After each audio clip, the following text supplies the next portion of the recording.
6:30, I'll call to order meeting of the Oregon School District Board of Education. Today is Monday, April 13th, 2020. The time is 6:30 p.m. We are participating remotely. I am at the Innovation Center with Dr. Bussler and Katie Heights. Katie, could you call the roll? Ms. Feeney? Present. Ms. Oderico? Here. Ms. Flanagan? Here. Mr. Pankratz? Here. Ms. Bijak? Mr. LeBrun? Here. Mr. Zach? Present. And Anna had let us know that she's got a meeting of her employer tonight, and that she's going to try to be signing on sometime during the course of our meeting. But that came up for her. And we understand because she's part of the emergency service team down in Janesville.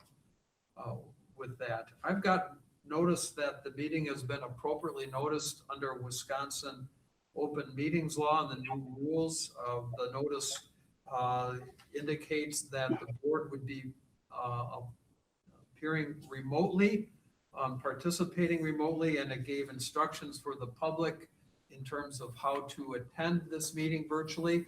There's also a location set up at just outside the Innovation Center with appropriate social distancing. If any member of the public wanted to come and view the proceedings at that location, I would note for purposes of the record that prior to calling the meeting to order, I communicated with each of the board members and asked if they could hear us in this room and confirm that we could hear them, and all 6 of the board members answered in the affirmative. I'd also note that also appearing is Cubby Vandermouse, our student rep, and we'll hear from him in a little bit, and Kevin and Heather, who are our candidates for vacated board seats, are also on with us this evening. And so we are set to move ahead. Before we do that, however, in terms of approving the agenda, I will note that I have a cupcake here, and our standard practice has been for the last meeting of outgoing board members is to have a reception for them, and we're not able to do that in person. And so that's really sad, but we were able to secure some cupcakes today, and I took them around to board member houses. So all the board members should have a cupcake, and we have cupcakes here to join in celebrating Courtney and Barb's last regular scheduled meeting on the Oregon School Board. And we're going to have a chance to say something later at the end of the meeting about that. But during the course of that, if you still have your cupcake, enjoy while we go through that, okay, in celebration of your years of service. So with that, and I will note that I was appropriately masked and had gloves on, and when I packaged these in the baggie that I deposited at your house. So they've been socially distanced as well. I would need a motion. Thank you, Steve. Yeah, I would need a motion to approve the agenda tonight. In addition to our regular agenda items, we will have as an action item the 2020-2021 staffing plan, which was subject for 2 past meetings, including a special meeting, and we've got some additional information on that, and then some informational updates for the board before we close out. So I would need a motion to approve the agenda as posted. I move to approve. Also move. Second, Barb with the motion, is there a second? Troy seconded. Tim LeBrun seconds. And again, kind of our protocol as we move forward is identify yourselves. I can see you on screen, and we're out on YouTube and on cable, but it would make it easier for us if you just say, this is Tim, this is Barb, going forward. All right, so we have a motion and a second to approve the agenda. Roll call vote, Katie, per our protocol. Ms. Feeney? Yes. Mr. LeBrun? Yes. Ms. Oderico? Yes. Ms. Flanagan? Yes. Mr. Pankratz? Yes. Mr. Zach? Yes, we have an approved agenda. Item A on the agenda is our consent calendar. Is there any item on the consent calendar that any board member wishes to have removed? You see all on the screen, seeing none. I would need a motion to accept the items on the consent calendar or to approve them. Also move. Barb with the motion, is there a second? This is Courtney. I'll second. Courtney with the second.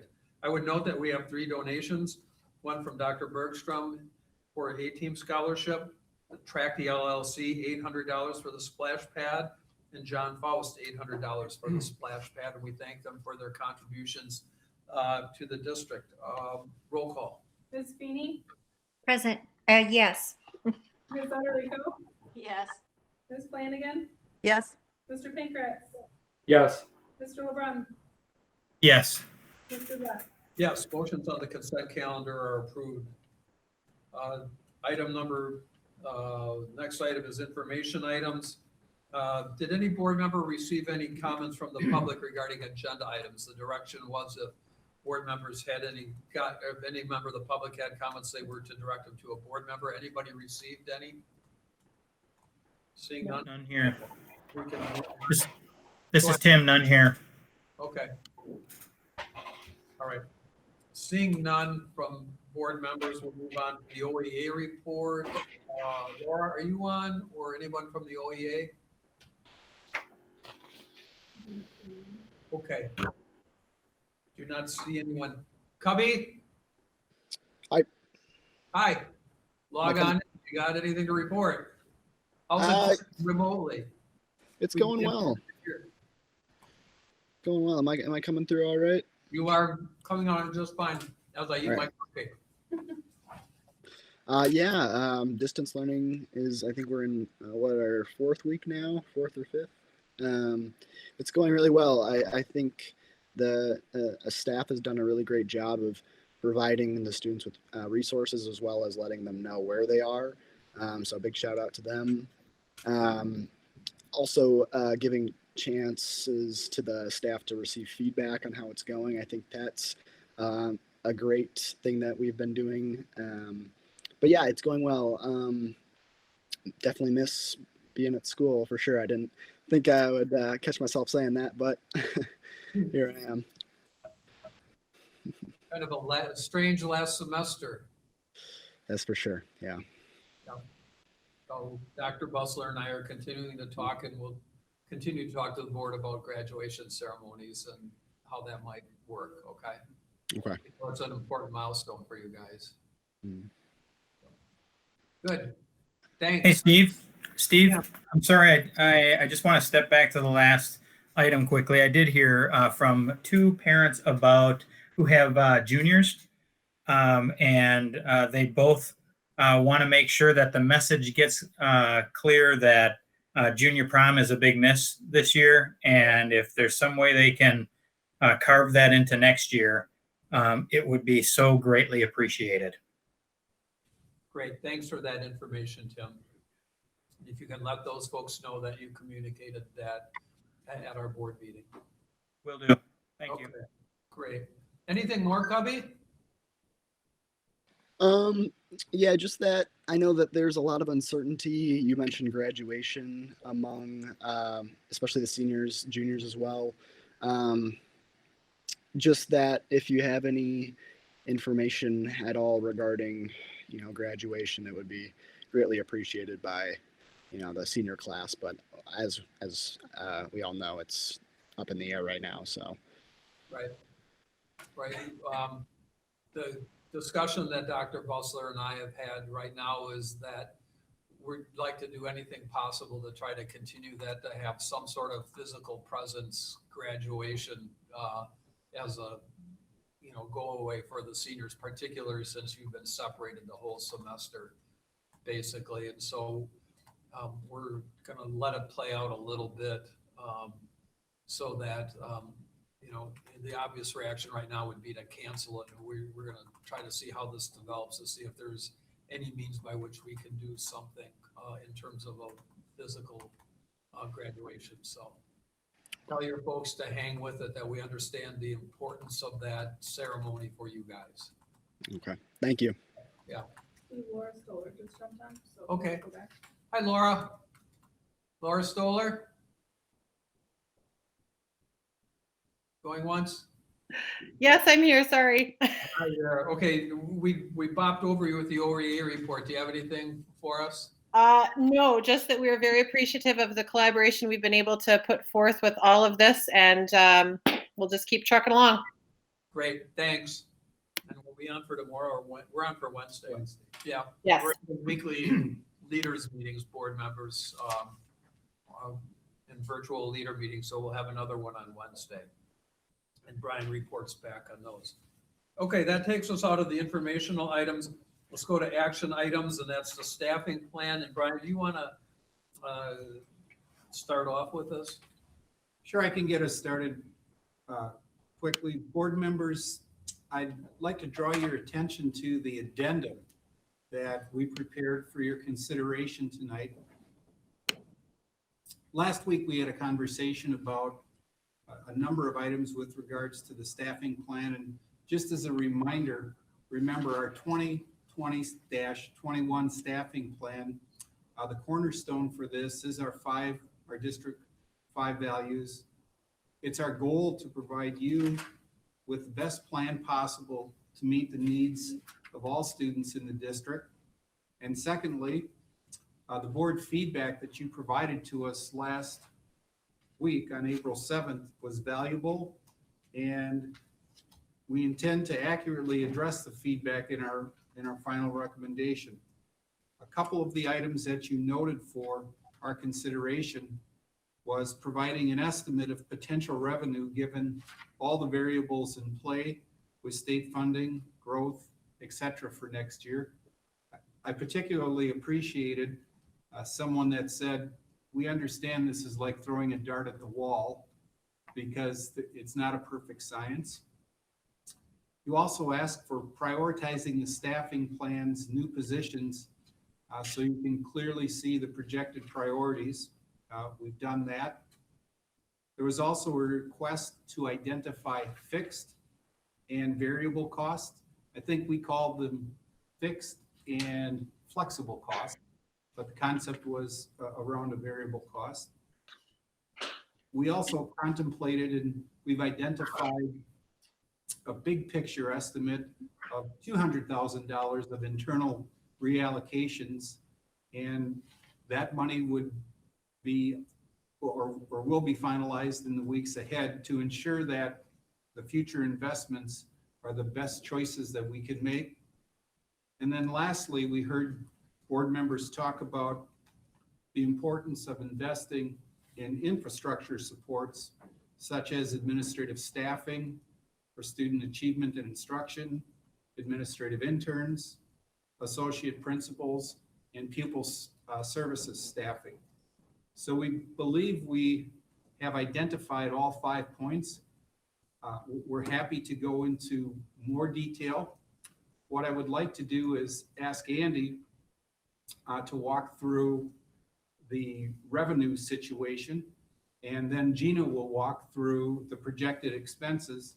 And I almost forgot, there was a turn that there was a little turn of events in the state budget on Thursday and Friday. There was a legislative proposal that was being routed that would remove the governor's final decision-making authority relative to school funding for next year and into the future. And that initial legislation called for the Joint Finance Committee to be making those decisions. Then late in the day on Friday, after I'd written an update to you, the legislature reversed that track, and the Joint Finance Committee, as I understand it from conversation with the WASB, did not include that in the final legislative package. So, Right, that's out. so the final decision-making on school funding levels, or what I would describe as current law, which currently exists, plus or minus any legislative changes, will require the governor's approval. I will note that Anna is now with us. Welcome, Anna, and she joined at 6:43. Thank you. Hi. Hello, did you get your cupcake? It's in the fridge, but it's tempting me. It's good. Okay. So Brian, so what we're gonna do is have Andy and Gina do a brief overview of their respective portions of this, the revenue and expense side. And then I'll walk through individually with each of you. If you have any specific questions about the additional information that we have received or any clarification that you need.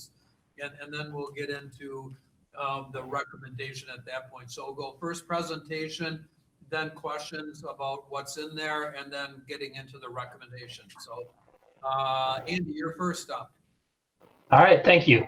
So Table A under Section 1 of the addendum basically kind of walks you through a couple different scenarios as far as the revenue. You can see that line 1 is basically kind of our best guess at this point in time as far as increase in student enrollment. And if you looked at the sheet from last week, we were talking about 150 because of the impact of the pandemic. We've reduced that down to 75, and we feel reasonably comfortable with that number. So we kept that in all the 4 different scenarios that are there. So the 282, 725 exists there. The next item, number 2, is obviously more connected to the state budget. You can see it going from current law, which is about 925,000, down to 0 as kind of the worst case would see that. So a lot more impacted by the state and their finances. The next item is the revenue cap. I'm sorry, the per pupil increase. This is a smaller amount of money. It's a categorical aid per student that we receive.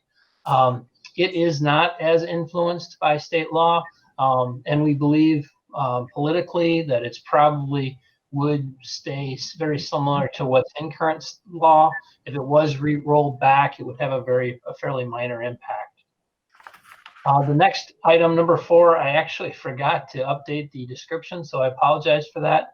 The numbers are correct, but it is assuming a 35 increase in open enrollment throughout the entire school district. We reviewed our open enrollment applications. We have close to mid-90s, I believe, to close to 100 applications. Some of those are 4K students, so we don't get full FTE on it. But we said, well, we would open the door a little bit and try to get to 35. Open enrollment has an immediate impact on our finances because unlike the revenue limit formula where you get a third of the students each year, the open enrollment, you receive the full dollar amount year 1. And that dollar amount is slated to go to $8,125 this next year. Again, something that politically probably not something that the legislature would touch at this point in time. So we feel fairly confident on that number of 321,000, and we kept that in all our different scenarios. Special education increased funding percentage. We started with the 338, and obviously that would be impacted by the state budget. So we took that down to 0 as we went to the right to the equation there. And then the Forest Edge referendum, the new school referendum that was placed on the ballot, that would be a consistent number as well. We have the authority to raise those funds to open the new school. So and then on the bottom, you can see the impact of all those numbers added together. I guess I'll just ask for if there's any questions. All right, let's walk through with any questions. Barb, any questions of Andy on the revenue side?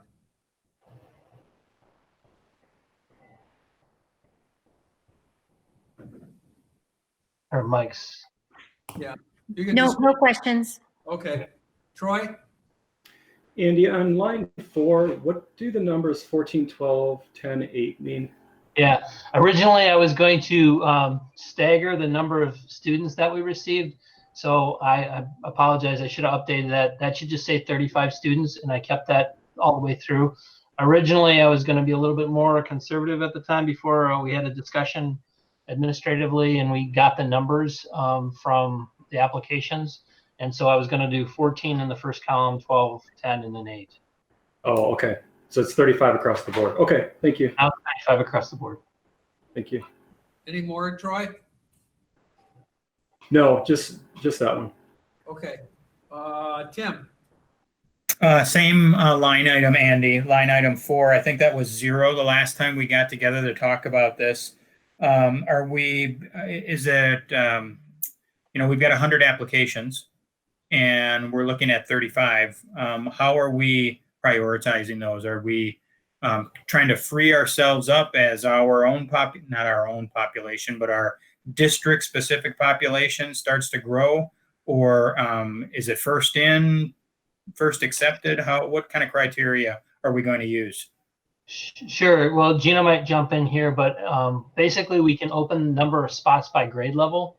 So we'll look at our certain grade levels. Like we specifically talked about not taking students at the middle school level. We don't have a significant amount of applications in that area anyhow, but that would compound a problem that we have right now with growth. But the other, once you open up those slots, then I believe there's a drawing process that has to happen for the number of students in that spot. So say there's 20 trying to get in at second grade, that we're going to open up 10 spots, then we would draw out a hat, try to figure out which 10 Okay, of the so 20. There is, randomized process. Okay. yeah, there is some priorities that we can give to siblings and those types of things, but it does have to be, I think, fairly random after that. Okay. Thank you, Andy. Yep. Anything more, Tim?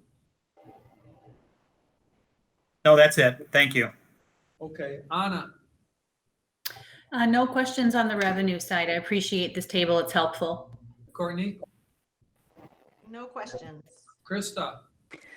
Just want to make sure I understand with revenue line item 1. So our original staffing plan was a prediction of an increase of 150 students, and now you've cut that in half to 75. Are you feeling like, the 150 I think you felt was aggressive, 775, I guess I'm trying to understand your opinion of where that's at. Is that conservative? Is that feeling much more comfortable to you? Or are we somewhere in between? I'm fairly comfortable there. It's all in a matter of time, right? And we all want the crystal ball to figure out when the economy starts going. I have talked to a couple realtors and a real estate attorney. I'm understanding that there are people out there looking still, and there are people still purchasing homes. So I think I'm kind of in the middle of the road right now. 150 was aggressive. We only seen that a couple times in my 20-some years here in the district. But I think 75 with the new neighborhood that's coming online with Terra Bessa and some of the other growth, I think I feel fairly comfortable with that. I would mention though that even if I was off a little bit, that is a revenue that grows or is impacted, not impacted as much because of the averaging factor of it. So even if we're off by 5 or 10 or something like that, we're not talking significant amounts of money in that particular line item. Anything more, Krista? No, I'm good. Great. Steve, I just have a follow-up question about that. Yep, go ahead, Tim. Andy, just as a benchmark, if we were tracking right in line with the Roffers projections, what would that number be this year? It'd probably be in the 300 to 400 range. Okay. All right. I just wanted to get a sense of how far we're behind in terms of that growth. So I appreciate that. Thank you. Yep. One of the things we talked about, Tim, was at the appropriate time in the next year or so is to revisit with Mark where we're at in tracking, because there's a certain degree of variability given the build out of the various developments. So I think maybe right now is not the right time to look at that, but within the next year, I think we're going to take a look. Yeah, absolutely. I think that would be prudent for sure. Yeah, I know we've talked about build out of Terra Bessa and other places being basically a year behind what the projections were. So give them a chance to catch up and see, where we're at in the factors, whether we're working on a year delay or what. So. Very good. Thank you. I went by Terra Bessa today and it was a few more homes that are already popped out of the ground. So there's probably about 15 or 16 already in that one area. Yeah, absolutely. Spring.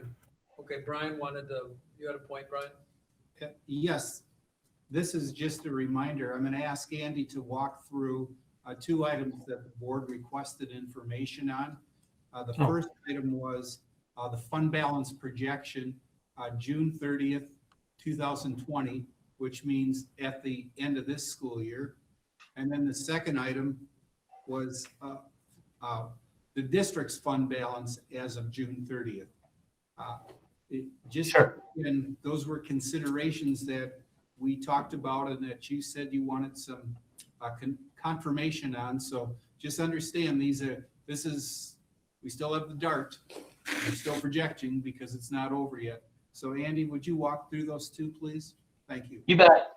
We took a quick look last week. Cara Newton and I went through kind of the line items that were left in the budget and kind of tried to project them forward.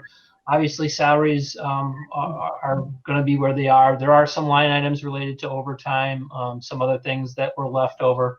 But as we went through there, we tried to identify dollars that would be underutilized, and then assumed also some other budgets that we'll be having discussions with different departmental heads and principals on. And we think it's conceivable that we would have a fund balance unspent of, I thought I had a range, 1.1 to $1.6 million unspent at the end of this year.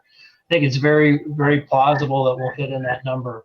And then the other thing that I mentioned in that next paragraph is you have to understand too that we had basically assigned fund balances of $1.4 million that didn't have a revenue connected to them. Those assigned fund balances were put into the expenditure side of our budget as well. So you'd have to kind of add those two numbers together to see what the number was left on the expenditure budget. The 1.1 to 1.6 is really related to revenue, where the 2.54 to $3 million is related to the revenue that would be left over from this particular budget, plus the unassigned balances that might not be spent at that time. Some of those budgets might be spent. It really will depend on when we put in an order for Chromebooks at the high school specifically. And then we're also looking to put in a new playground at Netherwood, where the Netherwood school was planning to use some of their assigned fund balance to spend that carryover, if you would. So that's that should grow the fund balance this next year, assuming that some other unknown expense doesn't pop into our radar over the next couple months. Fund balance, so that still is a dart, as Dr. Busler said. Fund balance as of June 30th, I love to talk about certainties when I can. Don't always get to do that, but this is a certainty. These are the dollars that are available. There was a question about how large the fund balance was at the end of last fiscal year, and I mentioned it was in the $12 million range. That is accurate. We were at about $12.7 million. However, there is some of that money that is not spendable, if you would. Part of that fund balance was related to the construction lots for the Panther School construction homes. Part of that was related to self-funded dental insurance. And then part of it was related to what I was mentioning before, the $1.4 million in assigned fund balances that were carried over from prior years for mostly departments, and then some school balances as well. So if you took those items out of the fund balance, we're closer to about $1.3 million of unassigned fund balance that we typically use for cash flow purposes throughout the year. Let's see. And then I mentioned just briefly state finances, which it seems inconceivable at this point in time, but not that long ago, a few months ago, actually, the legislature and governor were talking about, that our revenues were exceeding our expenditures projected through the end of the biennium, which is still a year and a few months out. And the article specifically talked about that was great. There was the article put in a couple different numbers in there, but I think the number that I jumped on was the $452 million more than was projected at this point in time at the end of the biennium. And that was really positive news. Actually, at one point in time, it's on the fund balance, the general fund balance of the state had reached $1 billion for the first time ever. So that was good. They were projected to spend some of that down over the next biennium. And then they talked about Gaap Funding, which is is how the school district runs, where you basically are recognizing revenues, which makes sense to recognize them at that time, and expenses that are also out there that you should recognize. The state of Wisconsin works kind of more on a cash funded basis. If you look at the Gaap funded basis, unfortunately, we are one of 3 states that would have a negative fund balance at the end of the fiscal year, which does put us in a situation where if you have an economic downturn, it can be difficult. So I thought that was a little informative as well as we kind of go through this, that the state of Wisconsin is doing better than it has in about 30 years, but we're still not maybe as strong as we'd like to be. But Andy, to me, that budgetary structural gap that the state had, where they were spending money that they thought they had, but creating a fiscal gap, to me, urges caution in doing something with these fund balance numbers that creates a need for a budgetary hole to place them in succeeding years without creating that kind of structural gap. I mean, I don't want Correct. that same game. Yep. Same exact thing. I always say, if you're going to spend fund balance, that's fine. Things come up. This would definitely fit in that category by no stretch of an imagination. The problem is that when you get into the next budget, kind of your first line item that you have to fund is the revenue that you took out of the fund balance. So it makes it, you're setting yourself up for some harder decisions down the road. Okay, in terms of, my questions that I had on the revenue side, and I'll go back to board members if you had anything on the fund balance, but in terms of guessing what the state's gonna be doing revenue-wise, for the F estimate, to me, I can't conceive of the state cutting more than 25% from that, because we're in pretty good financial shape and could absorb that into our budget.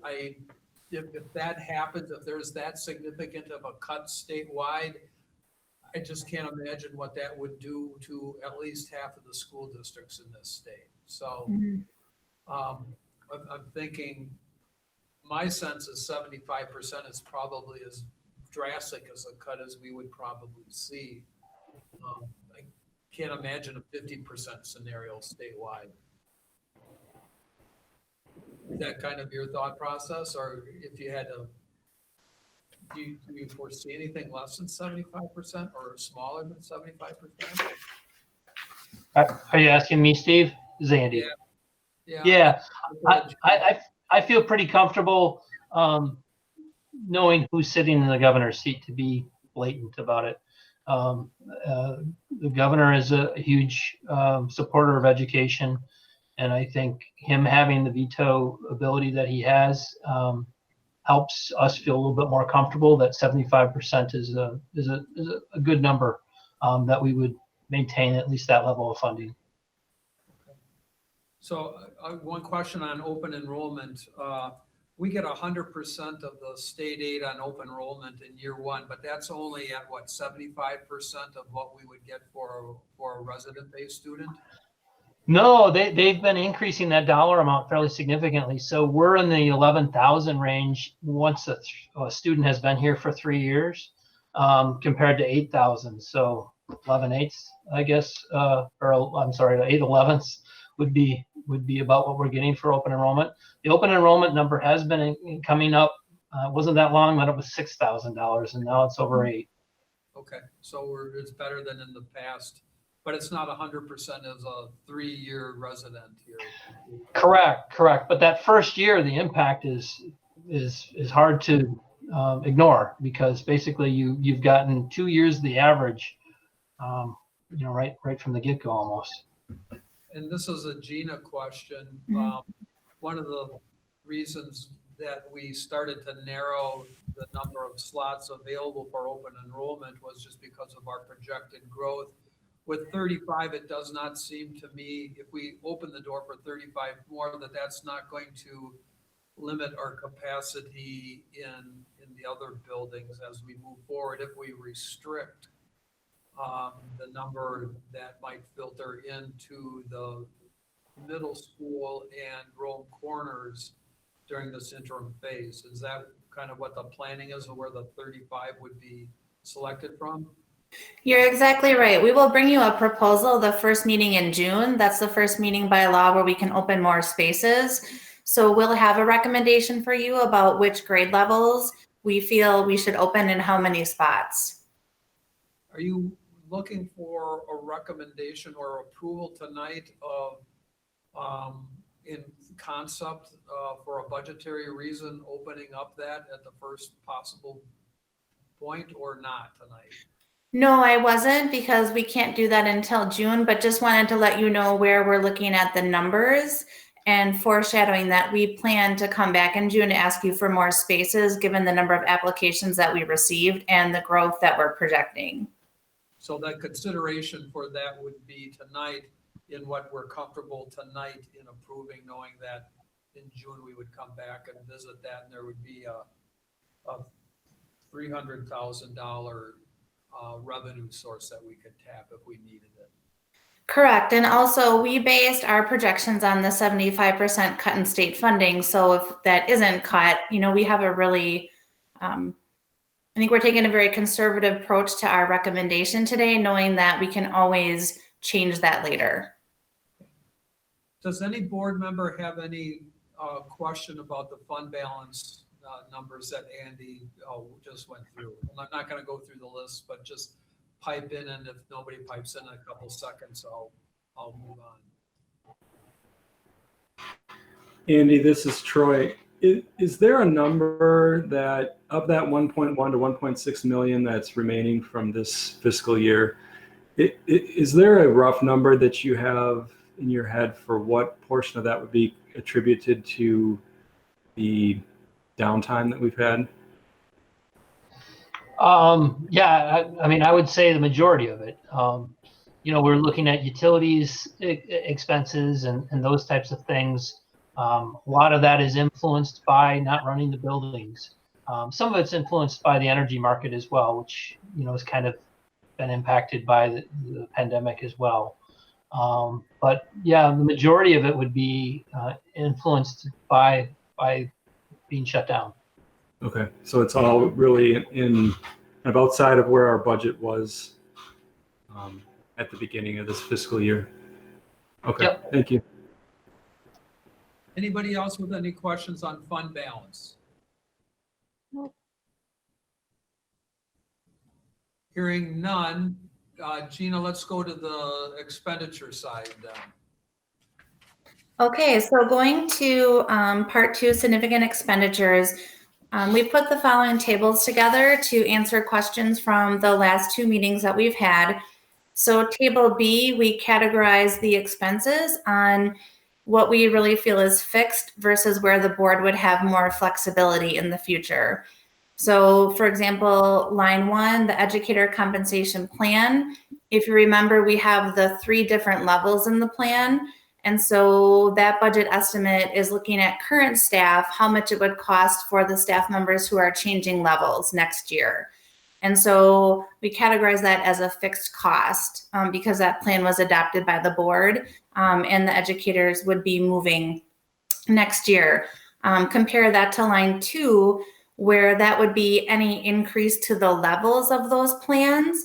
And that is something where we have more flexibility because we do need to bargain that with the OEA. And that's not that bargaining process takes time and isn't a decision that we would need to make tonight.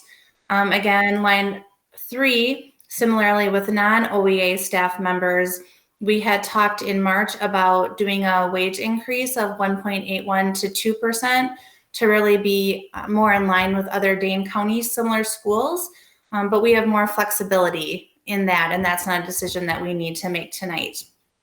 WRS and FICA, sort of a hybrid because we're required to pay that. So if you look at the movement of the schedule, the fixed is $30,000 to pay for that movement.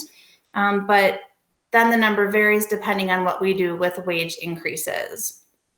5 is the health insurance increase. That is a fixed cost because we have signed that contract with Unity. 6 would be other insurance increases. Again, our workers' comp and our property insurance went up But we did not have an increase in dental, life, or long-term disability. So that was good news for next year. Line 7 is transportation contractors increase. We have traditionally given the contractors an increase when we've increased other staff, but that is a more flexible number. And then I did take the stipend to 4K provider increase and put that in this table because that is something we have flexibility on, and that might also depend on what the state funding looks like as well. Line 9, Forest Edge Elementary School, we labeled that as fixed because that money can only be spent on Forest Edge. And then again, the increased transportation for routes to that school. And then finally, we committed as a team to look at our budget line by line and committed to reallocate $200,000 to alleviate some of those fixed costs. So if you look at line 13, we have total fixed costs of $250,000 after we reallocate $200,000. We've got, if you take out Forest Edge, we have about $623,000 to $641,000 in flexibility.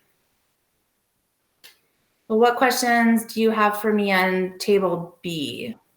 Krista, I'm gonna go reverse-wise now. Any Just questions?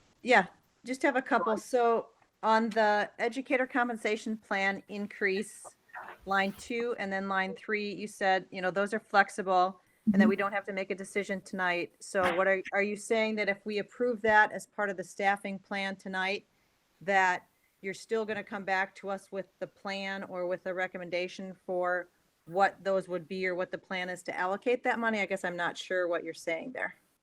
Yes, so our recommendation tonight would be we would hold on those 2 items. And as soon as we had more certainty in what the state funding might be, as well as our growth this summer, that we would come back and look at a proposal. Because normally at this time of year, we do approve a wage increase for staff. So we're not asking the board to do that tonight. We'd like to get a little more certainty around the state budget and then come back to the board. And hopefully we will be comfortable with giving a wage increase to employees.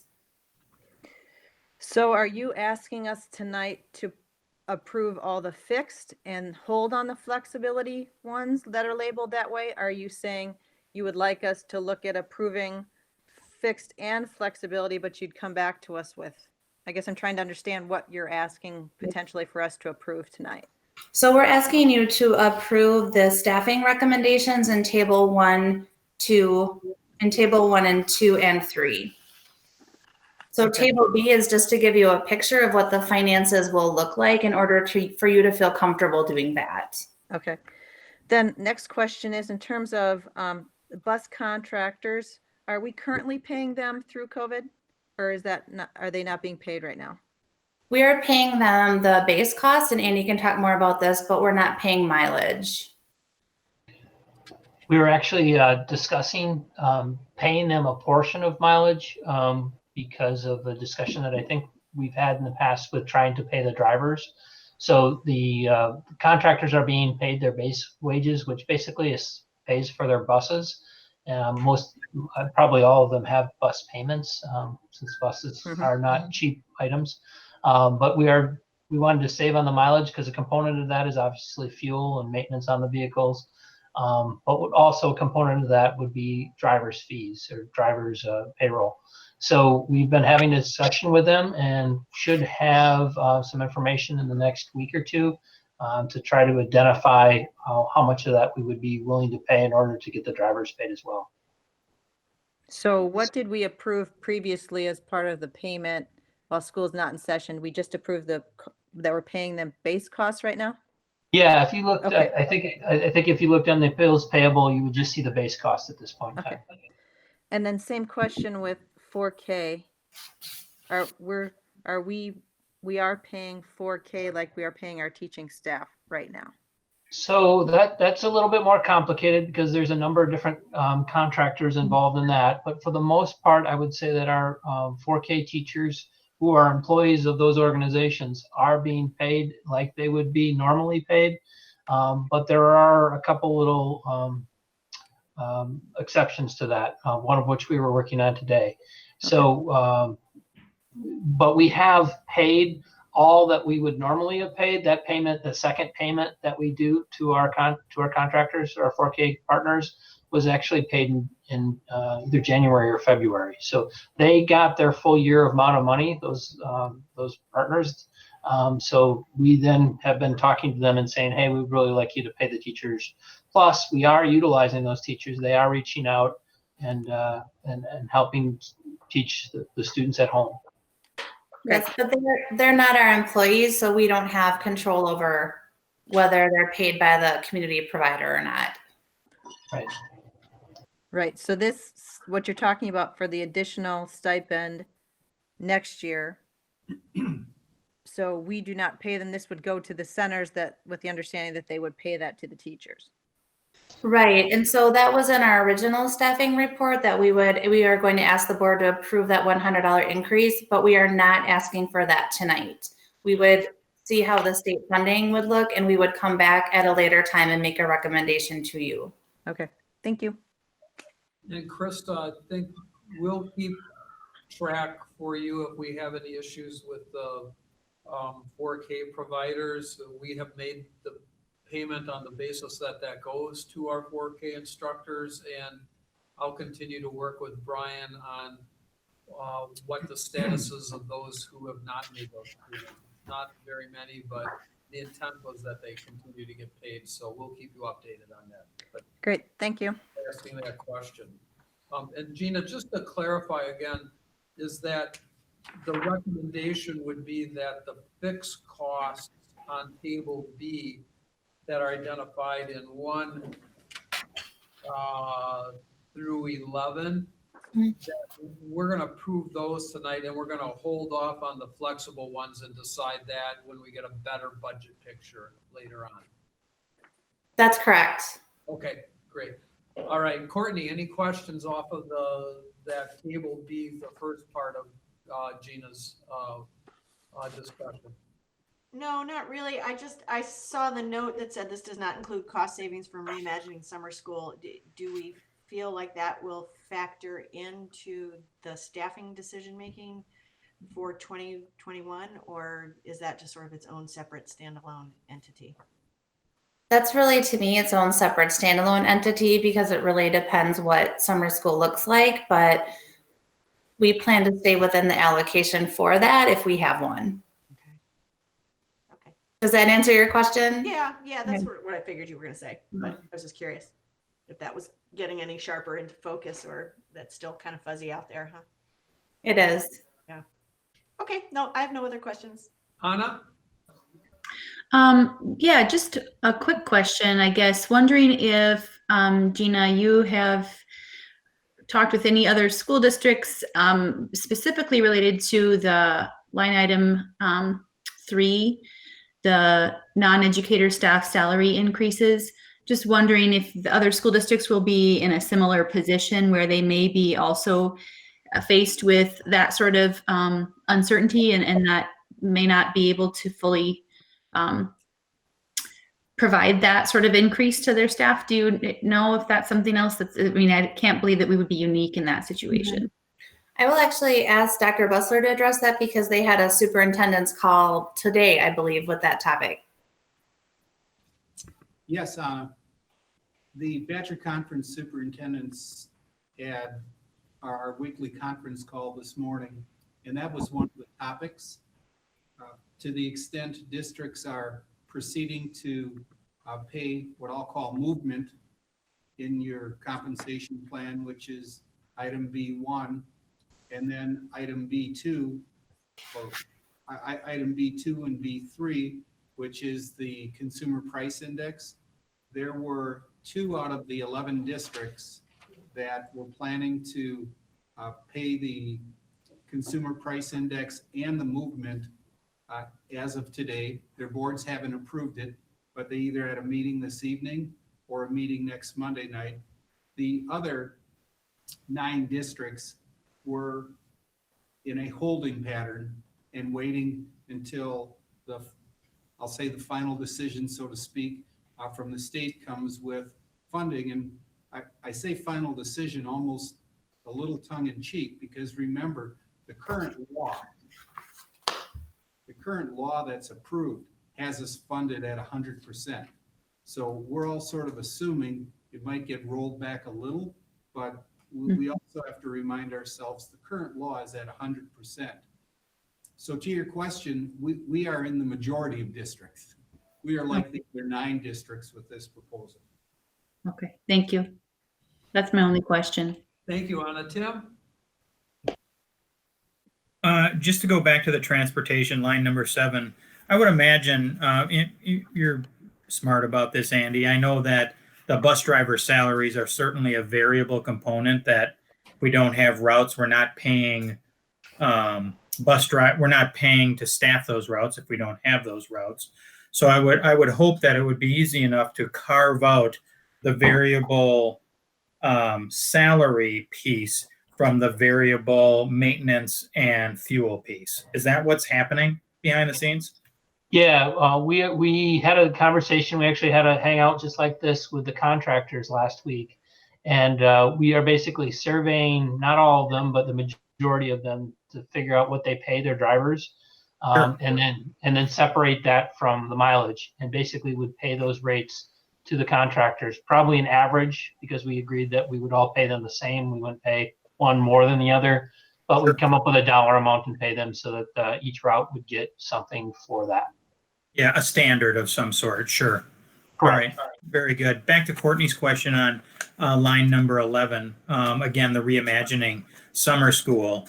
I totally understand what Gina said, that, that whatever we do for summer school, we will stay within that budget. Is there some potential that some of those dollars could be back in or become flexible at some point during the summer, once we've decided how we're going to roll summer school out? Do you want me to try that, Gina? Sure. I'll correct you if you don't say it correctly. Perfect. Okay. The answer is, I think there is some flexibility there. The flexibility, summer school is kind of an odd thing. It's separated by a fiscal year, typically in the middle or real close to the middle of it. We've actually intentionally moved it to start in July, but there's a lot of ordering that happens left. So if I were to look in the 2019-20 budget this year, there's actually like $78,000 that's left unspent. So if we don't have to order materials and all those types of things, then that money will go unspent into this year. And then there would be a large amount of money, obviously, for all the salaries that would be budgeted for 2020, 2021, that could be unspent for next year. The problem is that the FTE connected to all of that does not go into our revenue limit formula until for another year. So if we don't have summer school FTE, then the following year we will not have a significant amount of revenue. That's right. You did talk about that last time. I am sorry. Now that refreshes my memory. The catch-22 we have if we don't include those costs in our budget. I thank you. You brought me back to our last conversation, and now I recall. So thank you, Andy. Appreciate that. Yep. Yes, and just to add to that, depending on what happens, we know schools are already asking for a legislative fix for that problem, but it would need a legislative fix. It's not something DPI feels they have the authority to do. They clarified that with 2 mailings today. Mm-hmm. Got it. My mind is we have that 1-year gap in summer school students that is being allocated into our revenue stream. If that gap is there, that might be a place where we could slide in some fund balance dollars, because it's a one-time absence. So I want to, you're right, and we could intentionally do that. I want to make it slightly more complicated, because the summer school is actually averaged into the 3-year average. So it would be an impact for 3 years. Right. The good news is that 1 year that we would be missing the year. Should be impact for 3 years. Can you say that again? Because you kind of froze up on our end. Sure, I'm sorry about that. So the impact, because it's a 3-year average, the impact's not huge in one particular year. It's a third to some degree of the impact, but you would have that reduction of dollars to fund summer school. It would last 3 specific years, and it's delayed by a year. And what is the annual summer school revenue that we get? Oh, it's been a weekend, long weekend. I want to say it's in the $400,000 range, something like that. Per year? Yes. Okay. So if we have a $1.2 million fund balance add-on this year because of unexpended or Yep. expenditures, we know that we've got that in fund balance, so a third of that would be 400 roughly, or a little under 400. We could, if we don't have summer school this year, we could, in our back of our minds, say we could allocate off that for the next 3 budgets. Absolutely. There's a way to do it. It's just that it has a long-term impact. Okay, good. Tim, any other questions? Yeah, Dr. Bussler, what kind of lead time would you say before we make a final decision on summer school?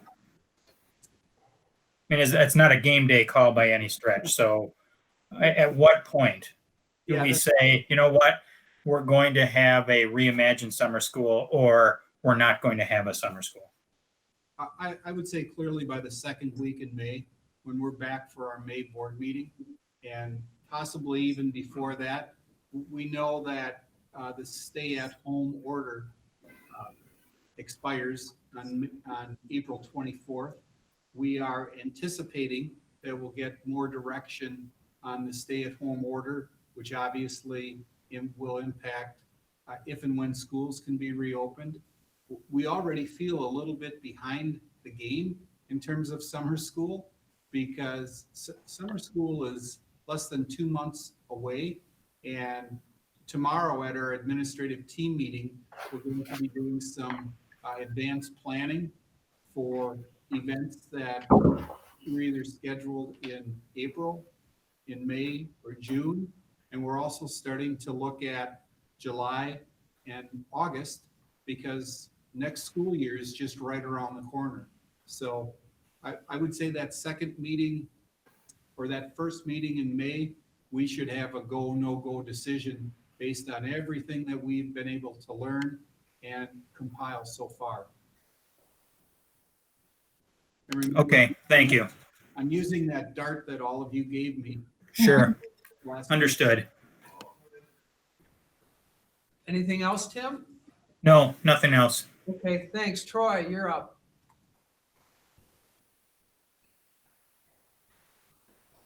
I do not have any additional questions on table B. Barb?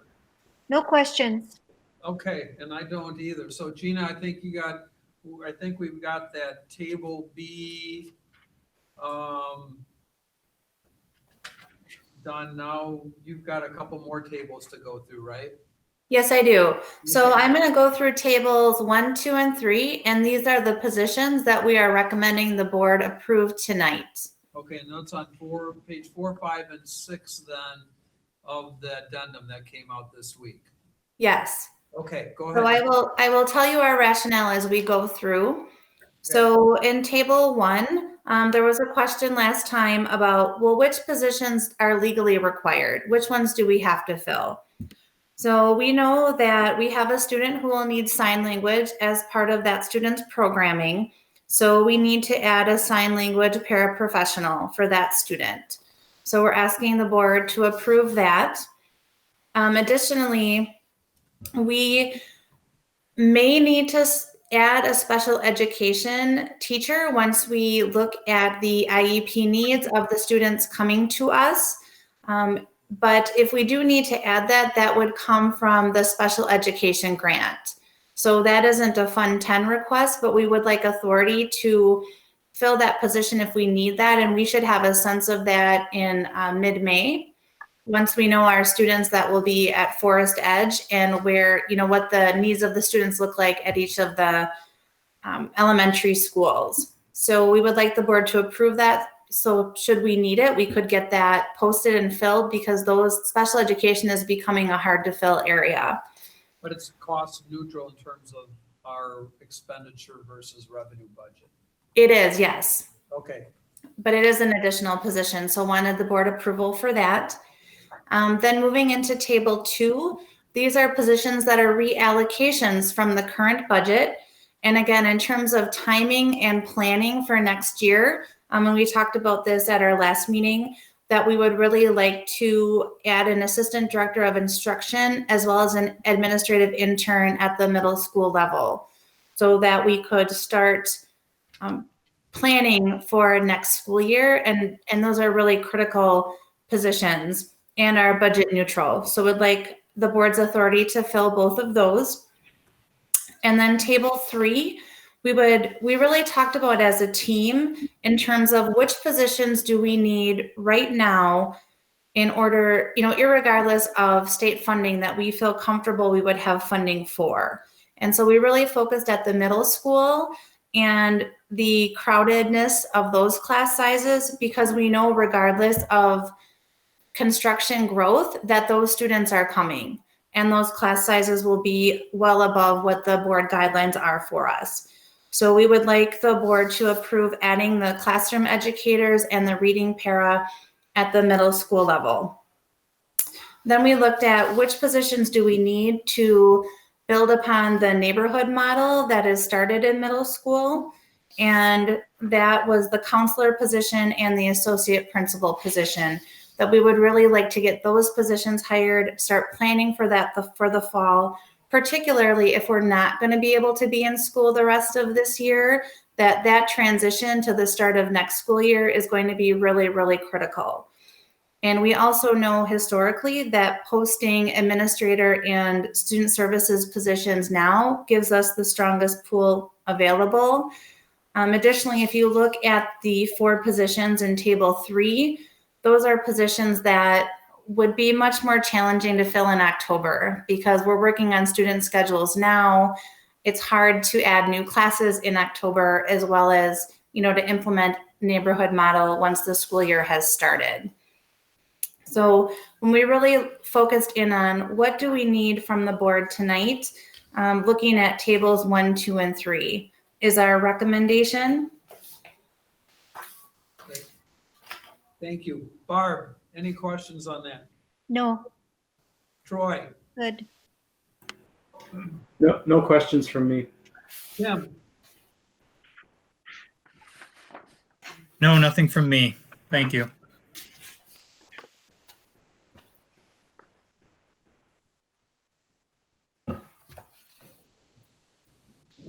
Anna, No questions. Courtney, No questions. Krista, Nope. nor do I. So we've gone through the revenue and expenditure one. If you look at page 7 of the recommendation, it's a summary of the administration's current position, which is adopting at least a projection for revenue at 75 students and 75% of state funding and increasing open enrollments. That's a conservative projection, kind of what we think is a worst case scenario. And then the funding of positions under that, the fixed cost elements, and then the staffing stuff that Gina just went through, that includes either budget neutral stuff that they want authority to fill, or positions that require fill funding that are either legally mandated or deemed essential by administration. Taking those, the conservative revenue estimate, and then the expenditures less the stuff that are flexible at this point, leaves us with about $500,000 of flexibility to see what the course looks like. In addition to the worst case scenario, we have some fund balance for a bridge if we want to make a decision to go that way. So we're in good shape, but I think what we're hearing from the administration tonight is to get on the staffing and to fill those needs, they need the approval tonight to proceed in the best manner for our students for next year. So I would need a motion to approve that if anyone's so inclined. Yeah, I just want to say how much I appreciate, first of all, the summary that was put together since we got together the last time. This really does cut through pages and pages of data for us. It really helped me boil things down very easily. And I just really appreciate the organization, the ability to take a close look at, what's most probable, what's second most probable, third most probable, et cetera. And provide us with a lot of flexibility here in a very simple to understand format. So I really do appreciate that. I know a lot of people had a hand in doing that. I would definitely move to approve the staffing report as presented, knowing that the ones labeled as flexible are truly flexible until we have more information. So thank you for putting this all together. Thank you. From Tim to approve the administration's recommendation. Is there a second?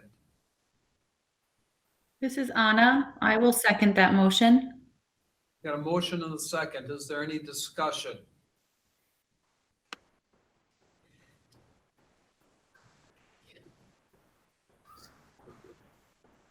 Seeing no discussion, could you take the roll? Mr. LeBrun, Yes. Ms. Uda, Yes. Ms. Feeney, Yes. Ms. Oderico, Ms. Flanagan, Yes. Mr. Pankratz, Yes. Mr. Zach. Yes, motion carries 7-0. I'd echo what Tim said. Thank you to the administration for putting together over the last couple of months a Plan A and then Plan B in a really timely and concise manner for us, and one that's really flexible. We appreciate all the work that's gone into this. Thank you, board members. Part of the ability of the administration to put this material before you was because we got such good feedback over the last 2 meetings that was direct and concise and honed in on exactly where the interests were, that we were able to develop this. And thanks for doing your homework and for all the information that you provided to us, particularly in a challenging format remotely. So I think we're in as good a position as we can be as a district moving forward in our budget cycle, given great economic uncertainty. But it allows us to do some staffing things and get on top of next year. So thank you, Brian, on behalf of the board and the administration team. All right, that takes us to information items, election update. Krista, I am happy to do this unless you were planning on it. No, go ahead. What? Oh, I'm sorry, I jumped. Committee reports. Thank you, Katie. We got all of committee reports. Policy hasn't met, and I've basically,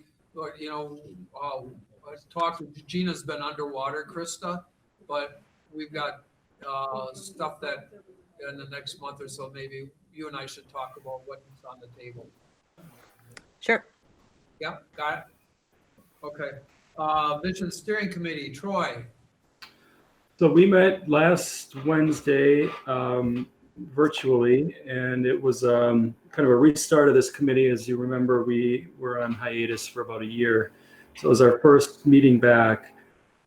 We had 2 agenda items. The first one was planning for the future, and we just did some brainstorming as a group to talk about where we wanted to take this committee in the next year and the things that we wanted to work on.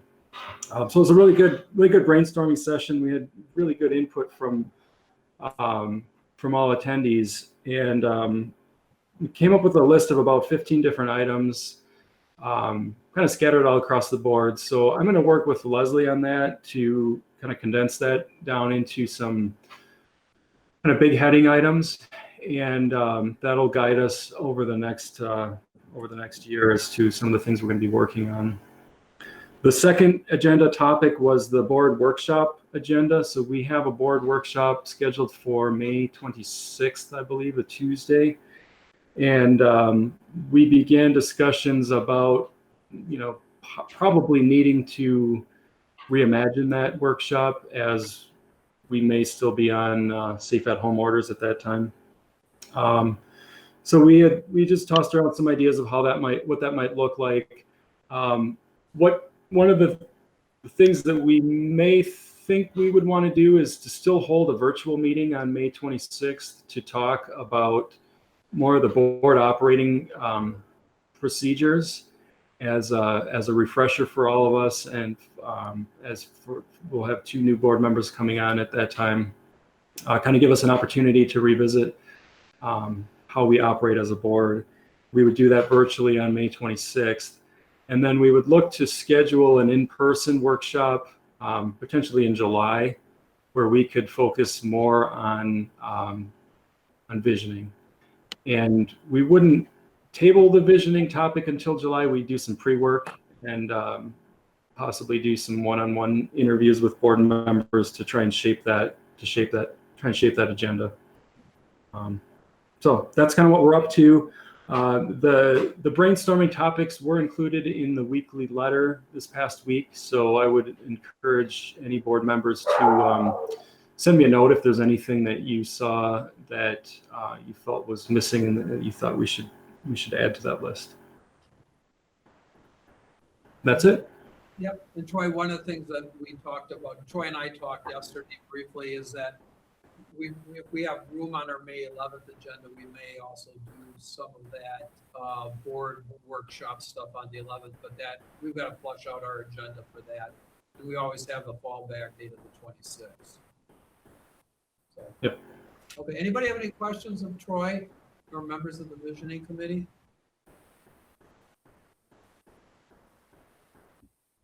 Okay. Seeing none, now we can go to informational updates. Giving thumbs up from Katie. Election update. I'd ask Krista as our board clerk to add anything that she'd like. As of today, we have no results, and Katie has told me that the clerks are going to be dropping off the results tomorrow morning. This gives us plenty of time for our annual board canvas, which is a public meeting that's scheduled for Thursday morning, and Krista as board clerk will lead that canvas on Thursday morning, and I'll be able to report to board members the results once the canvas is complete. And of course, the canvas is held in accordance with state law, with a few little variations this year, because normally we would have already had it complete. So Krista, anything you'd like to add? No, just that we will be canvassing tomorrow morning. And so hopefully we'll be able to announce results shortly thereafter. Thursday morning. Sorry. No, is it? Yeah. Katie? Thursday. They don't have them yet. Oh, sorry. Okay. So yes, as soon as we have them, we'll let everybody know. I apologize if I gave you the wrong date. It is No. Thursday. Nope, I got it. I just looked at what day is it, right? Isn't that the truth? Okay, any questions on election? All right, distance learning update. Leslie and John will lead us with that. All right. So we have, I think Katie was going to try to pull up a slide, or I can share it with everybody on the Hangout. Ooh, Katie's presenting. Awesome. There we go. So we are in, obviously, the early stages yet, but we've had a little bit of time under our belts. After the first 3 days of distance learning, we sent all parents a survey asking them for their feedback. It was used to, I guess, get an idea not only of how much time their children were spending, because we've heard from other districts that that's a big challenge of providing the right amount of instruction and the right amount of time. But also to ask them basically, like, did you have any technological challenges? And then what went well for your child and what could be improved? So from that, there were we got about 1,500 responses, which is actually really high when you think about it. We asked parents and guardians to take it once for each child who they have doing in the school district during distance learning. So like I have 3 children in school, so I took it once for each of my kids because the experience of one student, at the high school might be really different than a student at the middle school. And that was especially important because we have different expected amounts of time that we think that each, that students from different ages should spend per day. That's based on DPI recommendations. So the feedback came back, and as you can imagine, from 1,500 people, there was a lot, and there were a lot of different opinions. One of the big ones that came through as an inconsistent piece of feedback was that some parents wanted more work. They said, this is pretty easy. This is not a huge deal. And then we had some who wanted less work. And, it was an interesting, it's something to grapple with. So, it's having to calibrate how much work it takes for a student to do can be kind of difficult. And obviously we know that students come from a variety of different situations. So that's a difficult one to make recommendations across the board. But I do know from talking with teachers and principals and coaches that we're trying to address that, and we're trying to individualize some of those things. Some teachers that I've heard from have said they've started doing the assignments themselves that they're assigning to their students, and then say multiplying by 2 or 3 the amount of time it takes to get a good sense of that. So there's been a lot of work on that. There were some technical issues. There were some platforms that just didn't work that day, which aren't in our control. It was third-party vendors, and obviously that came up. But the things that are in our control, we found there were 3 really consistent themes from parents, and these are basically requests. And the first one was to try to streamline and simplify the assignments themselves and the process of accessing them. So we tried to set that up to begin with, taking our cue from other districts that had started earlier by making a Google Doc that one for each school with the teachers' names, and then a link that parents can click on to see the assignments for that teacher. That's gone pretty well. However, there are a wide variety of platforms that people have used, and although we asked teachers to try to avoid using some new platform, there's still a lot that maybe kids or students, especially in the younger grades, use that parents might not be familiar with. So there was quite a bit of, hey, my kid forgot their password to this particular site, that sort of thing. And so we're trying to make it just more streamlined how to get to that. So there's been some improvements on that. The second one that we got from parent feedback was that videos are really helpful for maintaining relationships. And, we heard anecdotally, students who are just so excited to see their teacher's face and to hear their voice and that sort of thing. This one has another side to it, which is that some parents don't have, or some families, actually even some staff, don't have really good internet access. And so it makes it difficult, even if a teacher records the video. So not even a real-time, like live hangout like we're doing now, but even if a teacher records a video, it can be difficult to access that because videos tend to be large. However, we still took the real consistent feedback from the parents was that videos are actually really helpful. Not only do they make things clear, but they maintain relationships. And the third one was, as is probably not a surprise to anybody, that feedback to students is helpful. And so a lot of parents said more feedback, quicker feedback. And that is really a big challenge. That's the hardest one of these, actually, because, and we've heard this from lots of people, that when you're in a classroom with a bunch of students, there are a lot of cues that you can get to determine whether they understand it or not.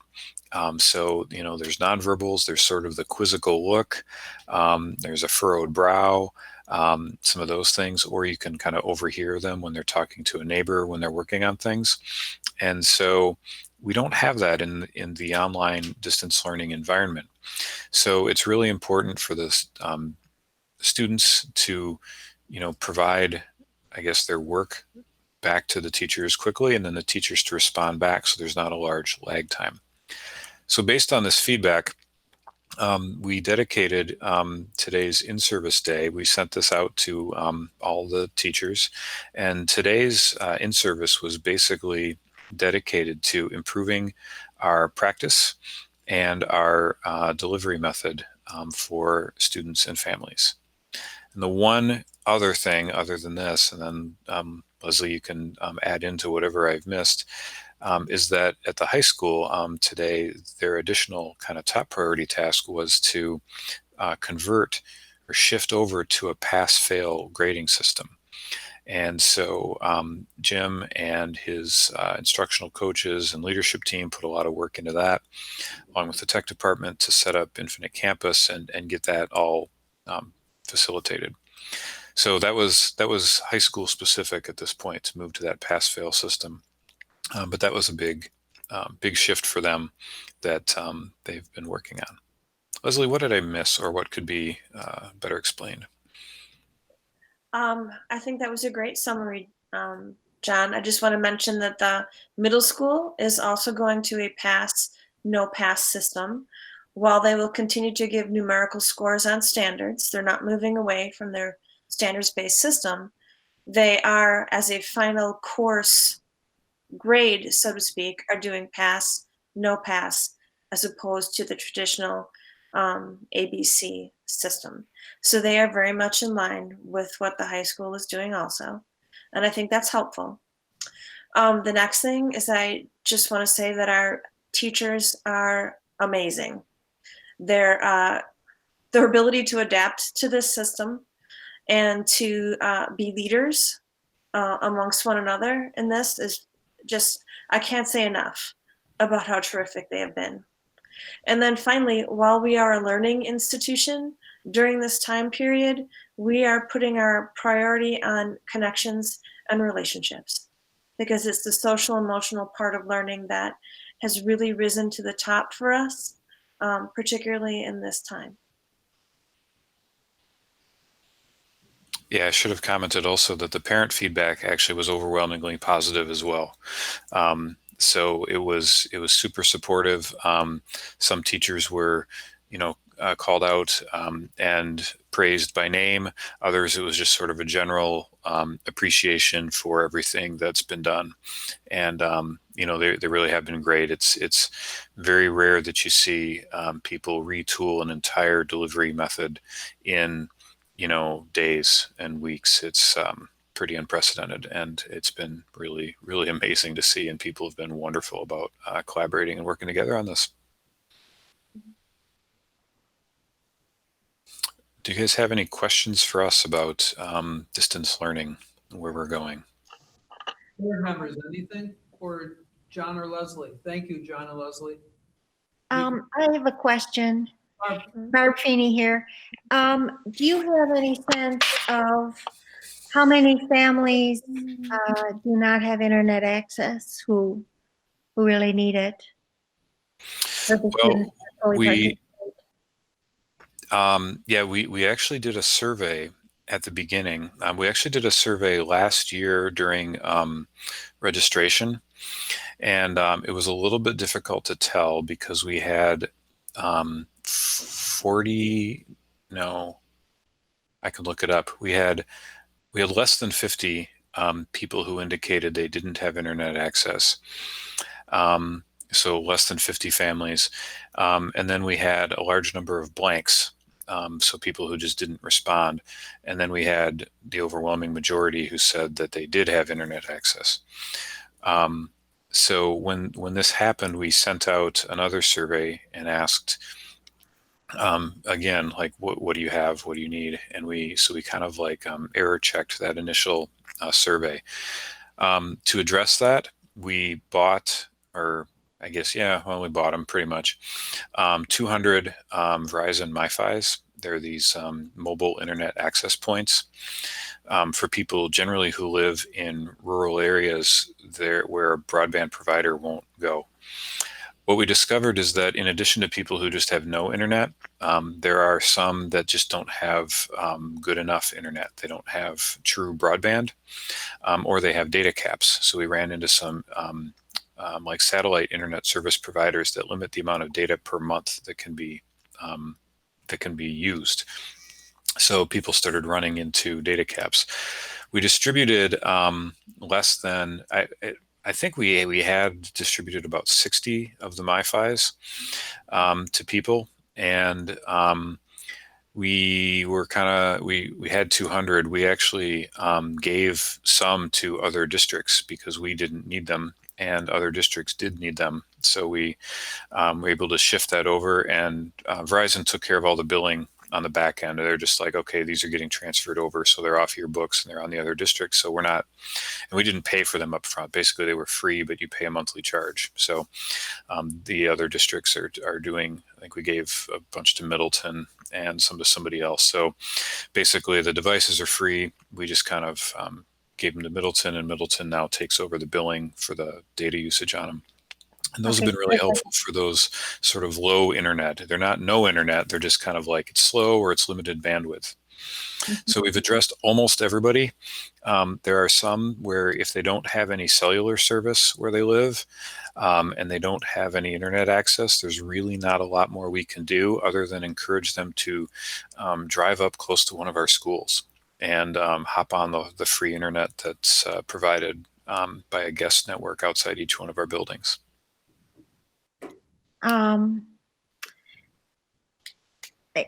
Would it just be a violation of the safe at home order to provide some appropriately spaced accommodations for students to come into the schools if they can't access from home? Well, my guess is that would probably be yes, although I would go to our safety czar and our legal counsel about that one.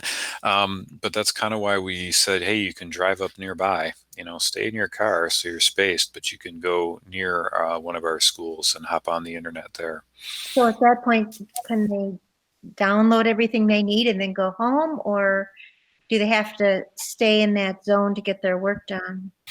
Well, so that's an interesting thing. Oh, I just got an update from Josh Weiss. He said we've actually handed out 112 MiFis. So we've gone up, which is good that we have them. So one of the things that's interesting about this whole design is we kind of encouraged people from the outset to not hold real-time video conferencing with students because of the lack of internet access that we knew a lot of people had. So if people do have a class that's real-time video conferencing like we're on now, obviously you would have to stay within internet access range in order to participate. What we've encouraged people to do instead is to record videos, record like screencasts, sort of like a flipped classroom model where you record a presentation by the teacher with some explanation and some instructions and upload that into Google Classroom or linked from a Google Doc. And that allows somebody to go to where they have internet access, click on that link from the Google Doc, see all the materials, and download the materials to the computer they're using. So they can download the videos, they can download the PDFs or whatever else. And then once it's on the computer, they can drive back home and then access those things from the computer. Even on a Chromebook, which tends to be web-based, you can still save files onto the hard drive of the Chromebook and access it that way. So some of it really depends on the mode of delivery that people have had, and that's one of those things that we're trying to work through because it is kind of difficult depending on the method of delivery if it really needs to be real time. What we've also said is if you provide something like a Google Hangout for a class, you need to, or if you provide a tech option for things, you need to provide a non-tech option. That was basically in the K2 grades where we didn't send Chromebooks home with every child because they don't normally use a Chromebook every day in grades K through 2. So at the upper grade level, we said, if you do have like a Google Hangout, or what a live video conference, you need to provide some way to provide that same thing, but without the synchronous real-time video. There's a whole bunch of stuff that goes into that with creating an educational record if you record it that Gina cautions us all about, but I don't think you care about that type of detail. Okay, thanks. Anything? Okay. Any other board members? Anything for Leslie or John? Okay. Good. Thanks, Brian, for the distance learning update. Thanks, Gina. Thanks, John, for that. Next on the agenda is the summer school update. I think we've talked about that a little bit. Yes, that horse is a little out of the barn already, so I'm not going to repeat myself, except I don't believe I earlier mentioned that the typical start date for summer school has been that first week in July, and we had it tentatively planned for July 6th, but we will make the go or no-go decision no later than the May 11th board meeting. Of course, this is subject to change based on our administrative team discussion tomorrow and anything that we receive from the governor's office or the Department of Public Instruction. Would you like me to continue with Superintendent's report? Got a couple of quick items. First, I think everyone knows that the Oregon School District has been honored with the Best Communities for Music Education designation from the NAMM Foundation for our outstanding commitment to music education. This is the second year in a row that our district has received this honor. This designation is awarded to districts that demonstrate outstanding achievement in efforts to provide music access and education to our students. I know board members, you've heard me say for a number of years, music in the Oregon School District is one of our distinguishing characteristics. And it wouldn't happen without our outstanding music staff and also the tremendous support that we receive from Oregon parents and students regarding our music program. So congratulations to all that have had a hand in that, and best wishes for us to continue into the future. A second item that I have is contingency planning at tomorrow's A-team meeting. We are going to continue to work on contingency plans as it relates to end of the year school events. And I'll say it's a long, long list. We're going to brainstorm and talk about it tomorrow at our virtual A-team meeting. We'll also do some planning for the 2020-21 school year, also known as next year, as we begin our planning for the next school year. And again, to a point that Tim mentioned in terms of prom, yes, we've talked about those sort of once in a lifetime events that young people have had. And you've heard Steve and I chat about, we need to come up with some sort of plan for our graduation. We don't have that yet. And of course, as you know, all of our contingency planning is pending the governor's direction and information that we receive from the Department of Public Instruction.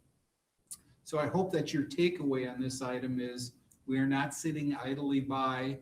We are planning some items for the future, and as that horizon comes up, we'll be back to the board to talk about it. Then my third item is the board tour of Forest Edge Elementary School. Last Monday evening, we had the opportunity for the board with the appropriate social distancing to tour the Forest Edge Elementary School with the Findorf staff. It is amazing to walk through that building. I wish everyone in the community had that opportunity. But one of the things that I can share is we could walk into a couple of classrooms that are ready for students. They'd be ready for students tomorrow. Now, not every classroom is like that, but it's an awe-inspiring feeling to be standing where literally hundreds of thousands of students will have that educational experience over the next 75 years. We are super excited about the new building and what it's going to mean to our communities and to our families. Thanks to John and Leslie for their quick work on the parent feedback and the survey that we completed 2 weeks ago. We also did a staff survey, and we will continue to do some check-ins with that as our distance learning initiative continues.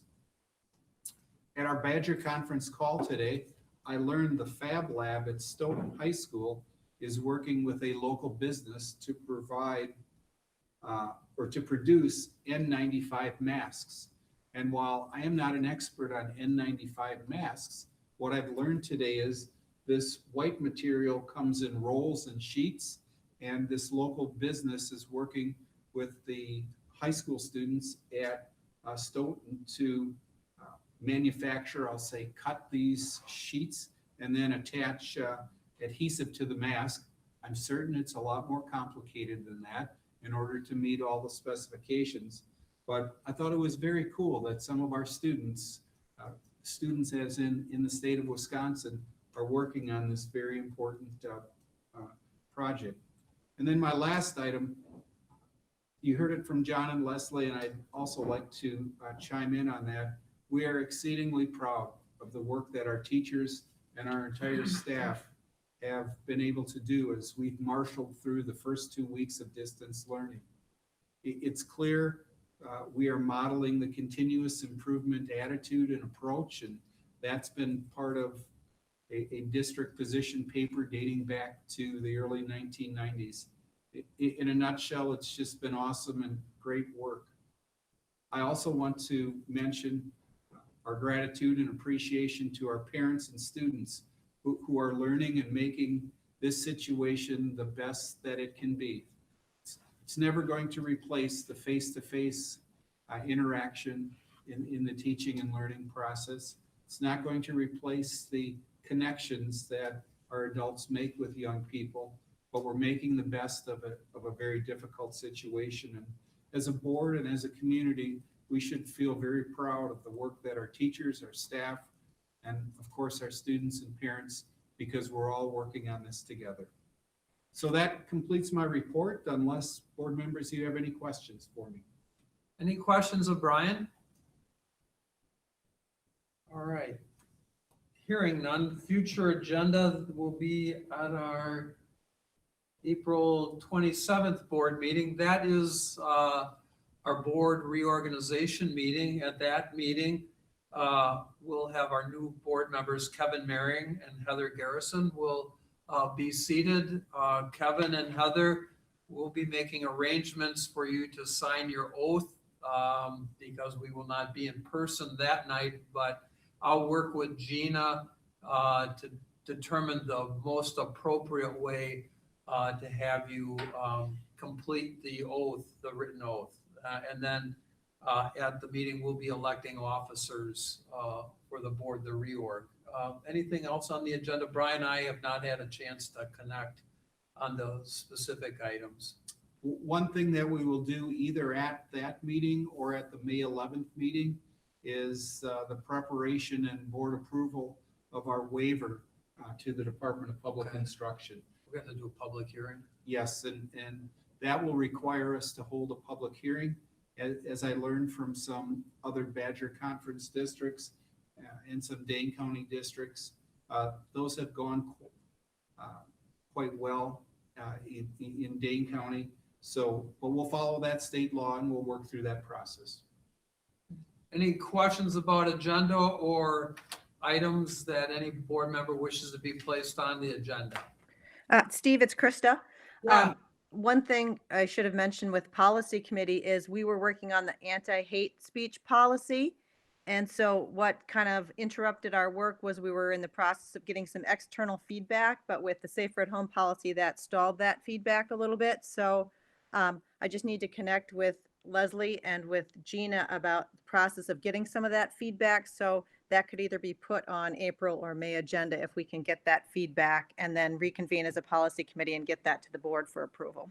Terrific. Yeah. I mean, you had stuff that really was critical to be together, and this whole mess has really interrupted the progress of the anti-hate policy. Okay, so we've got that noted. Anything else from any other board member? Steve, one thing I had on my, this is Tim. One thing I had on my schedule for tomorrow, I don't know if it was officially scheduled or something we just talked about, but we were expecting to get back together to review the SRO position.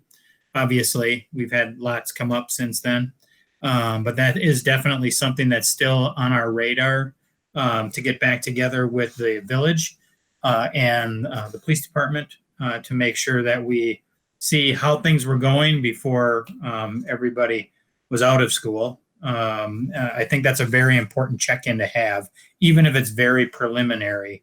It'll at least give us a gauge on how things were going. Yep, we're making a note of that, Tim. Thanks. We'll have to talk to the village to see where they're at, because I know they're going through the same kind of discombobulation that we are right now. You bet. Anything else from any other board member? Okay, that gets to check out, and I get to go first tonight on that, because with the reorg meeting being the 27th, this is the last meeting for a couple of our members and a couple long-standing members. And so I'm going to say a few words about both of them. We got plaques for each of you, and I didn't deliver those to you, but we'll get them to you. Barb, this is one you're going to be getting. It says WASB. It's got the logo presented, Barb Feeney, for your dedicated service to the Oregon School District, April 2014 through April 2020. And so it's hard to believe you two are, after me, the next two longest serving members on the board, and we've really had a really good 3-year run of cordial, amicable board relationships. One where we've challenged each other, but really worked well together with each other. And Barb, it's been a pleasure to get to know you and work with you over the past 6 years. I know we started in a little bit different place 6 years ago, but I really quickly came to appreciate what you brought to the board and your reasoned approach to decision making. I have particularly admired a number of difficult votes you had to make where your guiding principle, as it always was laser focused on the districts and our students, and in particular your focus on environmental issues and raising that and keeping that as one of our board's guiding principles. And it's no coincidence today that our district is recognized as one of the leaders in environmental practices and environmental curriculum. And I hope you're really proud of Forest Edge, and not only where that sits in the locale, but the fact that it's going to be the first net zero public school building in the state. So you might be going off the board, but you'll be invited back as we do our open houses and go through and see that beautiful building that you helped make possible. I really enjoyed talking with you about your grandkids and seeing the pictures on your grandkids. I know it's been hard the last couple of years being torn with your civic duties as a school board member and your grandma roles. And so I'm really jealous of you that you get to spend time with your grandkids on a more frequent basis, and really going to miss you and wish you just the best. So you get a chance, you and Courtney will get the last 2 words tonight, okay? But that's it. Courtney. I've done this before, Courtney. But you get a plaque too. It says the same thing, except it's got your April 5, 2005 to April 2014 dates, and then April 2017 to April 2020. So that's 12 years of dedicated service to the Oregon School District. 3 years ago, a bunch of us came to your door knocking and asked if you would run again. And you had every reason to say no, but we brought 3 reasons to you to try to twist your arm to do that. The first one was the obvious one, was that no one had stepped up to the plate at that point, and you were a logical step to do that. The next point we made with you was that the next 3 years were going to be involving issues right in your wheelhouse, and that included really moving the path forward And I have really appreciated over 12 years just talking, visioning about education with you, and really knew 3 years ago we were in a critical place to get that moving and that we really needed your voice on that. So that was a big pitch. We knew that Fitchburg was going to grow. We knew Terravesa was going to be there, and you have been a really strong voice in the district for us to recognize Fitchburg's growing role as part of this district and the growth that was going to take part up there, and bringing insight into what was happening in Fitchburg to us on the board. So that was another factor. And we knew we would be building a new school, and your expertise as an architect and your relationship with the folks at Findorf and Bray were critical to us in terms of getting that school into a design that it is today.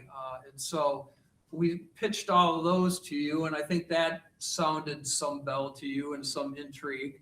But in the end, it was sort of this feeling, as I want to call it, integrity, Courtney, that's putting aside personal interests for the greater common good.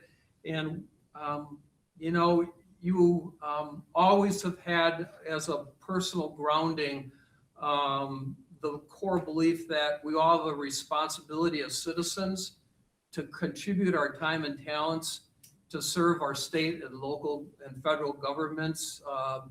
And that speaks to you first and foremost. And I think when we made that pitch to you, that was all about Courtney Odorico. And so thank you for your time and talent to making this a better place, not only the first 9 years, but the last 3 years. I've really appreciated having you on the board as a good friend. So with that, we'll go through checkout, and then Barb and then Courtney, you'll be last. And the tradition of our board is you guys get to sound the last gong with a motion in a second. Krista. Sorry, I don't want to take away from Barb and Courtney, but I just want to talk for a second about Friends of Oregon School District to let people know what's happening and really give a shout out to this community and have the board members know, and the administrators and staff and teachers, what an amazing community we have. So we are getting ready to do our 4th food pack that'll come on April 27th since COVID started. Our numbers normally are about 171 food packs. We're now up to 261 kids, which is about 125 families. So that's about a 40% increase that we've seen since this all began. But in terms of what this community has done for a normal year, and we've been doing Friends of Oregon School District for about 4 years, we raised $30,000 about in a year. In the last month, we've raised over $30,000 in 1 month. This community has stepped up to support the kids in need in our district, and they know that kids need food to live. The kids need food to learn. So I just really wanted to say a public shout out to the people in this community, individuals and companies that have stepped up to support our kids during this time. So I wanted to say that, but then also wanted Barb and Courtney to know how much I've appreciated being on the board with them. I've learned a lot from both of them, and we will miss you deeply. Krista, a question I had for you is, what's the approximate cost each time you do a bag drop, food drop? So if you look at for about a week to a week and a half period, it's about $50 per food bag. So that kind of gives you a sense. So as we've moved into these COVID bags, it's costing us about $10,000 to $15,000 per time. Okay. So I guess that you could always welcome additional funds and contributions to the Friends of Oregon School District. Yeah, and we actually have a little bit of a program going on right now. An anonymous donor has agreed to match up to $5,000 of donations. And then we've had another organization step forward with another $5,000. We're trying to raise $20,000 to get us through what we believe this period will take. And so anybody that donates right now, that will be matched. Awesome. Thank you, Krista. Anna. Thanks, Steve. I guess I really just want to thank both Courtney and Barb as well for the great leadership that they've offered for me in my first year. I can't imagine serving with more talented and interesting and creative and passionate people. So thank you for the great questions you've asked and the great leadership you've provided. It has been a huge help for me as a new board member, and I'm really sad to see you go, but I'm really just glad that I got to have a year serving beside you. So thanks for your service. Thank you, Anna. Tim?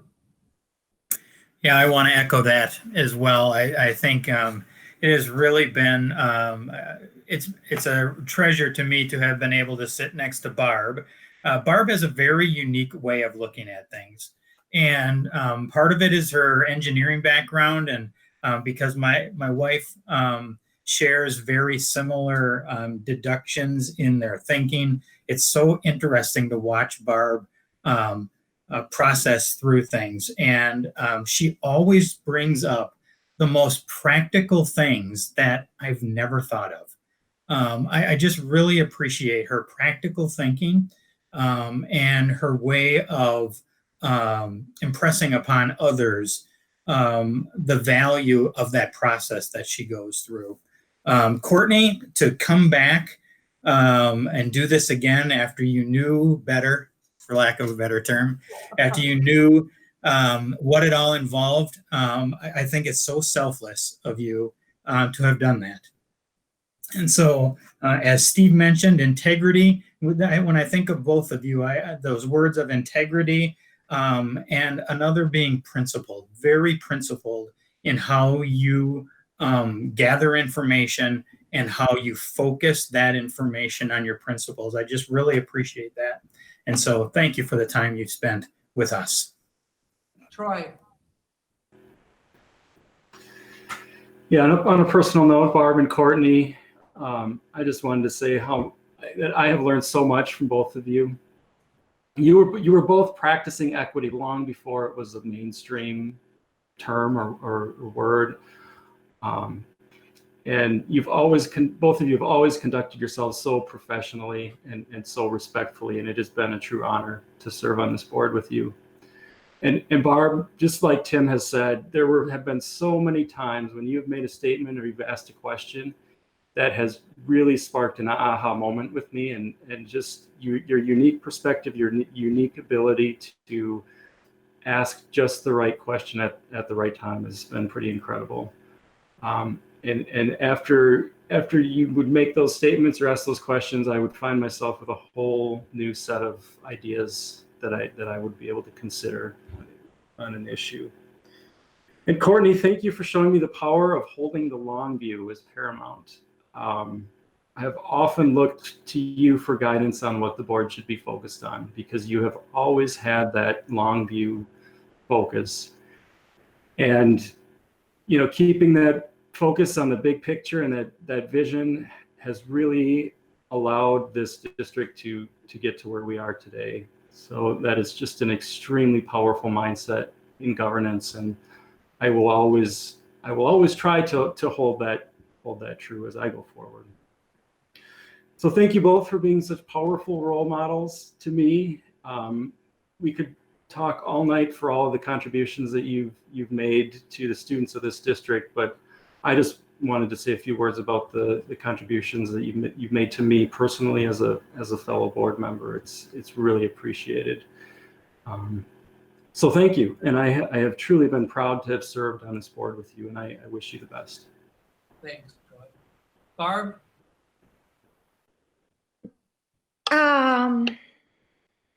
Well, thank you all for the kind words. It's going to be actually kind of nice to not be working my calendar around board meetings and committee meetings and special retreats, blah, blah, blah. But it's also a little odd to sit here and hear you talking about things that are coming up that I will not be a part of. But it's really an honor to serve as an elected person, and it's really been an honor to serve with all of you on the board. And I just have the highest respect for all of you, but also for the administrative team and all of the staff. I mean, it's an incredible school district, and sometimes I just have to stop myself from talking about it to other people because I might be becoming a big bore bragging about the Oregon School District. But it's a pretty great place to have a kid in school. I've been fortunate to be a part of some really great things, 2 building referendums, the educational compensation referendum, the path forward, hiring our new superintendent, which is very exciting. But I have to say, one of the things that I'm most proud of and most happy to leave behind, that with all of you, we made the whole child the centerpiece of our values. To me, that's just so impressive and probably fairly unique. And I just, I'm so grateful to have been part of that. Courtney, it's been a real pleasure to serve with you. And I would echo what Troy said, that I've really appreciated hearing you talk about things from the perspective of having been on the board in the past and having that long-term picture. I have the utmost confidence that all of you are going to go on and continue to do great things, and I'm happy to have been part of it. Thank you, Barb. Courtney? Wow. No pressure. First, I would say, Barb, right back at you. It's been an honor to serve with you. And when you made the comment a second ago about feeling the void, you think you'll feel a void, just know that they'll never leave you quite alone. You will be called back into service. It's a guarantee with this group. So don't go away too far because they will tap you again. Yeah, gosh, you guys are making me blush. It's been just the privilege of a lifetime to serve my community alongside so many amazing, talented, wonderful people. I can't believe it's been 15 years that I've been involved with you all. Brian, it seems like just yesterday we were sitting in that little room in Rome Corners talking to you.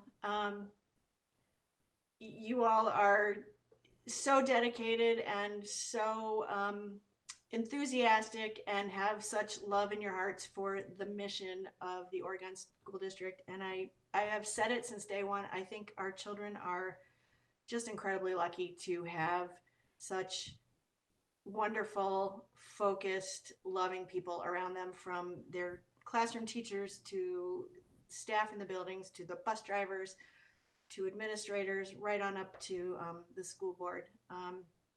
So I know they're in good hands, and the work will continue.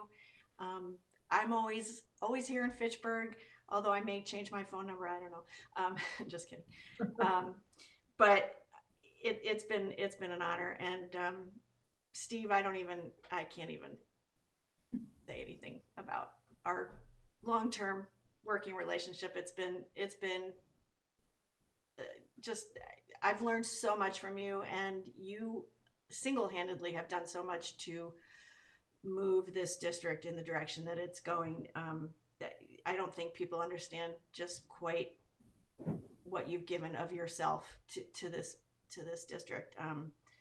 So it's been an honor to work alongside you all these years. I'm going to miss you all. I'm not too far away. I'd be happy to, I told somebody the other day on our visioning committee meeting that I'd be happy to serve on some task forces in the future. And if you ever have any questions, just give me a holler. But you all are wonderful. Thank you so much for everything you've taught me. And you continue the good work. It's been wonderful. And I move that we adjourn for tonight. Barb? I'll second that. Roll call. Ms. Enrico, Yes. Ms. Feeney, Yes. Ms. Flanagan, Yes. Mr. Pankratz, Yes. Ms. Fijac, Yes. Mr. LeBrun, Yes. Mr. Zach. Yes. Meeting is adjourned at 8:29. Thank you, everyone. Be safe. Well, Good night, everyone. I'll miss you.